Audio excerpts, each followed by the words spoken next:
Hey everyone, welcome back to my channel Scale Up. In this quick tutorial, I will show you how you can turn off autoplay animated images on iPhone. It's super easy to turn off. Let's get started.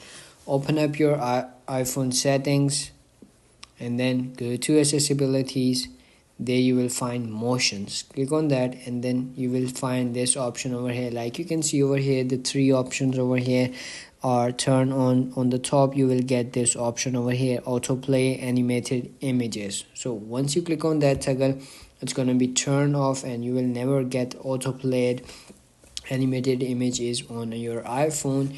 It's like that. So if you found this video helpful, don't forget to like my video, subscribe my channel Scale Up, and also drop me a comment for more tips and tricks videos. Thanks for watching. See you in the next video. Have a nice day. Bye bye.